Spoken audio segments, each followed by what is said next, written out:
నిన్న రేవంతన్ sir party meeting పెట్టి చాలా ముచ్చట్లు చెప్పిండు. ఏడాదిలో ఏం చేసిండో చెప్పిండు, ఎక్కడెక్కడికి వెళ్ళి ఏమేం తెచ్చిండో చెప్పిండు, ఏం చేయబోతున్నారో కూడా చెప్పిండు. పాటోళ్లకు ప్రవచనాలు కూడా వినిపించిండు.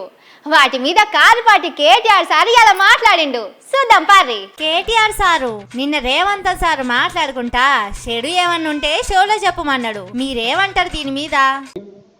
రేవంత్ రెడ్డి గారు సెలవిచ్చిండ్రు ఏమని, మంచి మైకులలో చెప్పాలి, చెడు చెవుల్లో చెప్పాలి అన్నాడు. నేను రేవంత్ రెడ్డి గారికి చెప్పేది ఏంటంటే, మంచి మైకులో చెబుదామంటే ఫస్ట్ నువ్వు చేసిన మంచి అయితే ఏం లేదు, రెండవది మైకులో చెబుదామంటే కరెంట్ కట్ అవుతుంది.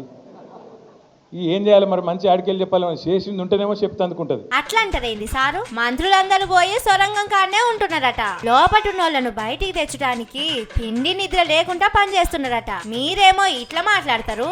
చెడు ఎప్పుడు స్టార్ట్ చేస్తే నీ చెవిలా రక్తం గారుతుంది, యాది పెట్టుకొని చెప్తున్నా నేను. మీరు గమ్మతున్నారు పోన్రి. ఉప్పిడి ఉపాసం ఉండమంటారా మంత్రులను? చక్కెర వచ్చి పడితే అక్కడ పనులన్నీ ఎవరు చూసుకోవాలి చెప్పుండ్రి.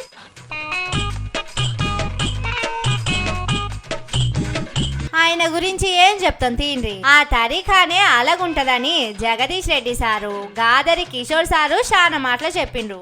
సరే గాని నిన్న కాంగ్రెస్ వాళ్లకు కొత్త ఇన్ఛార్జి మేడం వచ్చింది. రేవంతన్ సార్ గురించి ఆమెకేమన్నా చెప్పేది ఉన్నదా? పాపం ఢిల్లీ నుంచి ఒక పెద్ద మనిషి వచ్చింది ఇన్ఛార్జ్, మీనాక్షి గారు. ఆమె చెప్తున్నారు, మీనాక్షి గారు ఆమె ఎయిర్పోర్ట్ లో దిగంగానే కాంగ్రెస్ వాళ్ళట కొంతమంది ఆయన ఆమె బ్యాగులు మోసేందుకు గురికొచ్చిరట. ఏది రైల్వే స్టేషన్ లో దిగంగానే బ్యాగులు మోసేందుకు గురికొచ్చిరట.